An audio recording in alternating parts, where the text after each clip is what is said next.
Bon, je voudrais qu'on me raconte des secrets. Oh là là. Mais le secret des secrets, c'est encore mieux. Ouais. Et pourquoi? Je vais vous le dire, c'est tout simple.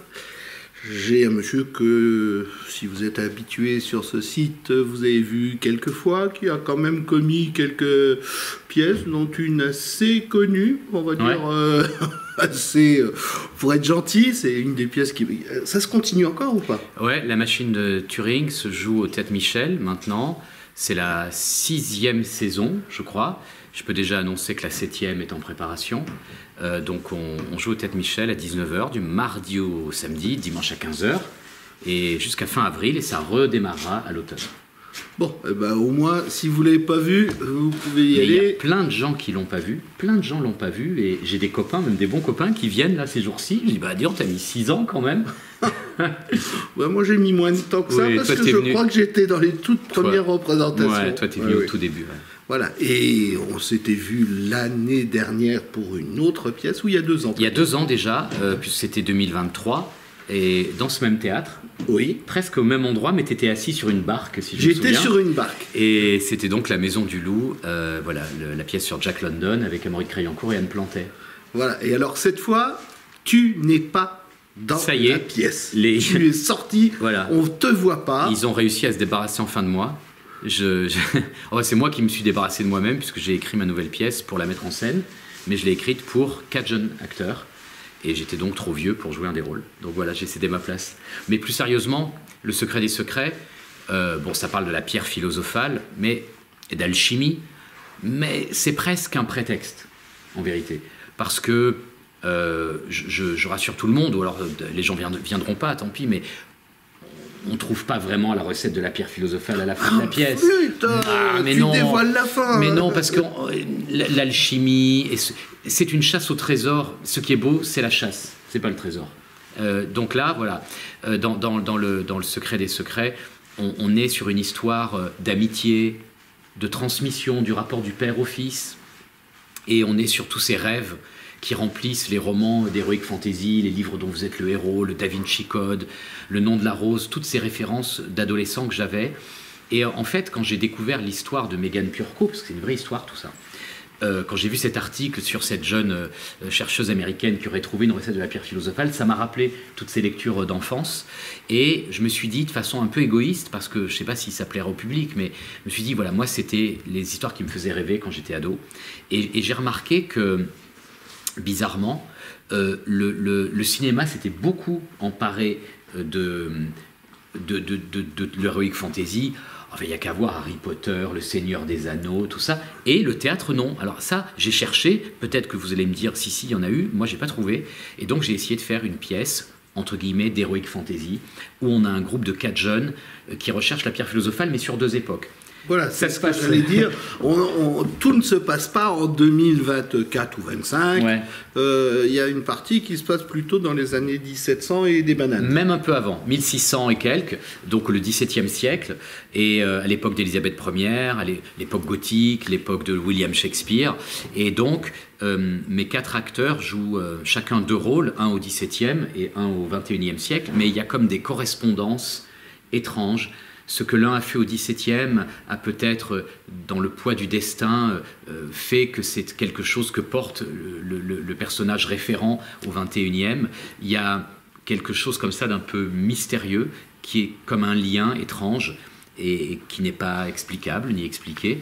Mais voilà, la pièce est construite en miroir entre ces 2 époques et ces 2 quêtes, et ces 2 fils qui recherchent finalement l'héritage de leur père, que ce soit un message peut-être qu'il aurait pu leur laisser à sa mort, ou même cette fameuse quête philosophique, ésotérique, alchimique, la fameuse pierre philosophale, qui, il faut le rappeler, aurait le pouvoir de transformer le plomb en or, et de guérir toutes les maladies, et de nous faire vivre plus de 120 ans.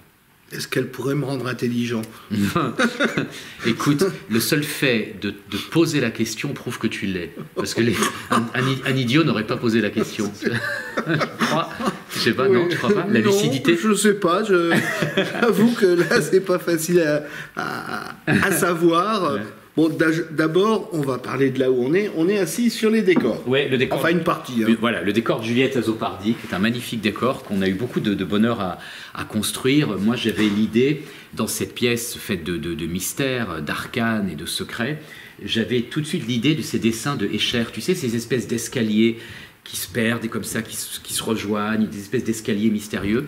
Un peu, si tu as le souvenir, comme l'escalier de la bibliothèque du nom de la Rose. J'allais te le dire. C'est inoubliable, cette bibliothèque escalier. Donc j'avais cette idée, donc, évidemment, c'est difficile. Bon, elle prend pas feu ici. Non, très bon souvenir. À la Maison du Loup prenait feu. Donc là, on a construit ce grand escalier qui se module, qui se déconstruit, qui se reconstruit et qui crée tous les décors de toutes les époques. Évidemment, il y a une projection vidéo qui nous aide à retrouver les époques avec voilà, des lieux, des phrases qui s'incrustent pour savoir où on est, tout ça. Une magnifique création de costumes de Nathalie Benoît, une magnifique création lumière de Denis Schlepp, une belle musique de Romain Trouillet pour les initiés. C'est l'équipe avec laquelle j'ai conçu la machine de Turing avec Tristan Petit-Girard et c'est aussi l'équipe avec laquelle on a fait la Maison du Loup. C'est une famille. Et puis l'autre partie de la famille, c'est toute la production, Atelier Théâtre Actuel, Acmé, les producteurs entre autres d'Alexis Michalik, le théâtre de la Pépinière et bien sûr le théâtre Rive Gauche où on se trouve ainsi que Rita Bechet qui me produit et voilà, c'est vraiment une famille de producteurs et puis un peu une famille aussi d'artistes parce que avec le théâtre Rive Gauche on se sent à la maison chez Nathalie Chefzik et elle m'avait fait confiance pour la Maison du Loup et elle m'a refait confiance pour le Secret, donc Nathalie, merci. Alors, on va peut-être parler des 4 comédiens. C'est le plus important. Moi, ce que j'ai rêvé te dire, c'est que j'ai vu qu'il y avait 2 garçons et 2 filles. Oui, il y a la parité. Voilà. 2 garçons et 2 filles. Alors, commençons par les filles. La première s'appelle Mathilde Moulinat. Je la connais depuis longtemps. Je l'ai beaucoup vue jouer.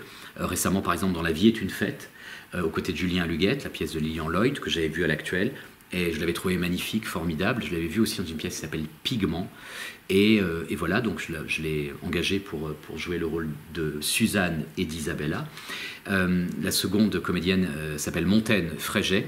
Elle, je l'ai vue dans Kids de Melchior, d'abord à Avignon, puis après ils ont fait 2 fois la Scala, Provence. Et il y avait avec elle Axel Godard, dans ce magnifique spectacle de François Havane. C'est là que je l'ai vu les deux. Et après, comme Axel est rentré à l'école des Amandiers, à Nanterre, je suis allé le voir jouer et j'ai découvert Gabriel Gozlan, le 4e. Donc voilà, c'est vraiment en allant voir ces acteurs ou sur scène ou dans des exercices d'école que j'ai formé mon casting, après une phase évidemment d'audition, de travail devant les producteurs, etc. Et je dois dire que je ne sais pas si j'ai réussi la pièce et le spectacle, c'est au public de le dire, mais ce dont je suis sûr, c'est que j'ai réussi une alchimie entre ces 4 acteurs qui s'aiment, qui s'apprécient, qui jouent bien ensemble. Et il y a quelque chose qui se passe entre eux qui est beau à voir. Et puis, moi, je trouve que c'est le sens peut-être le plus profond de toute cette histoire d'alchimie et de pièces de théâtre qui en découlent. C'est une histoire de transmission. Et voilà, moi, à ce stade, pour ma 3e pièce, je trouvais que ma place, mon rôle, c'était de me mettre en danger en tentant de faire une mise en scène, que c'est la première fois. Oui, c'est ce que j'ai dit. La première fois. Première fois, j'avais pas... Première fois, parce que j'ai pas tilté là-dessus. Turing et Maison du Loup, c'est Tristan. Et donc, c'est ma première mise en scène. C'est ma part de risque et ma part ce que je peux donner, ce que je pouvais donner, c'était la chance à ces comédiens de jouer, j'espère que c'en est une, de jouer dans la pièce et puis de jouer à Paris, dans ce théâtre. Ils ont fait une belle tournée... Voilà. Ah, ils ont déjà tourné ouais. Ils ont fait une 30aine dates de ce qu'on appelle de pré-tournée, c'est-à-dire qu'il y a les théâtres qui me font confiance, qui me connaissent, ont acheté le spectacle sans même l'avoir vu. Et on a fait cette tournée après un premier Avignon qui m'a permis de faire pas mal de réglages, pour être totalement honnête. Sur le premier Avignon, l'intrigue parfois a pu paraître trop complexe et tout ça. Et donc, j'ai retravaillé vraiment après Avignon pour essayer d'entendre les retours du public. Moi, je trouve qu'il faut... savoir parfois écouter le public, pas toujours, parce que sans quoi on chercherait trop à faire un truc pour plaire. Et moi, cette pièce, j'espère qu'elle va plaire, mais je l'ai faite parce qu'elle me touchait. Mais j'ai quand même, je pense qu'il était important d'entendre les retours du public à Avignon et d'améliorer la pièce, tout comme de soir en soir, quand on joue ou quand on regarde le spectacle, on trouve des trucs, en sortant, on se parle d'un truc, on dit « Ah mais là, tu l'as fait comme ça, c'est mieux. Ah et peut-être que là... » Donc, c'est du spectacle vivant. Le spectacle n'est jamais le même, et je trouve que c'est beau, c'est comme une quête. Mais ça n'a pas beaucoup bougé quand même depuis bon, c'est quoi, une semaine là? Même pas. Alors depuis qu'on est ici, alors si, parce que par exemple par rapport à la tournée, quand on est arrivé ici, le théâtre Rive Gauche a des contingences, des circulations, une hauteur de cintre, des dégagements. Oui, puis en plus, c'est la première fois on voit presque le fond. Exactement. En fait, il y a cette toile là, vous voyez, cette toile qui est là. En fait, pendant la tournée, elle était fixe et il y a des images qui se mettaient dessus. Mais comme ici, au théâtre Rive Gauche, là, il y a le plafond, on me voit, il y a le plafond qui oui, on descend te un voit. peu. Du coup, j'étais obligé de l'accrocher là et de perdre pas mal de profondeur. Et je me suis dit, on va la mettre sur ce qu'on appelle une patience. C'est-à-dire qu'en fait, la toile, hop, elle s'ouvre, voilà, et ça permet d'ouvrir jusqu'au fond du théâtre. Voilà, et ça, on l'a fait pour ici. C'était spécifique à ici. Ah, vous avez les petits secrets. Hein, voilà, là, vous savez tout, ouais. Ah oui, non, c'est Nathalie Chevzik qui est passée. Donc, résumons, vous êtes une petite troupe. Ouais. Que toi, tu diriges. J'essaye. Ah bah, c'est pas moi qui le ferai, hein. Je garantis. Moi déjà, je dirige la caméra là, c'est déjà beaucoup et elle est sur pied, donc j'ai pas besoin de la diriger beaucoup. Mais toi, ce que tu fais, parce que tu rends beaucoup hommage aux artistes, mais toi, ce que tu fais, et je pense c'est à nous un moment de te remercier, c'est que tu viens voir tous les spectacles. J'essaye. Dès le départ. Oui, au départ, c'est vrai que j'essaye toujours de un des premiers venir dans les premiers jours. Un des premiers à venir. Tu es souvent la première, souvent un des premiers blogueurs qu'on voit. Bon, après cette petite interruption... Due à Sylvie Vartan. Oui. Bon, on va dire la vérité. J'ai filmé les adieux, le moment des adieux. C'était vraiment la dernière. Ah, c'était, ça devait je être pense. Hyper émouvant. C'était émouvant, la salle debout. Elle, on sentait qu'elle était à deux doigts de pleurer. Puis il y avait quand même... J'ai vu qu'il y avait son fils. Il y avait toute la famille et la dernière chanson avant le final.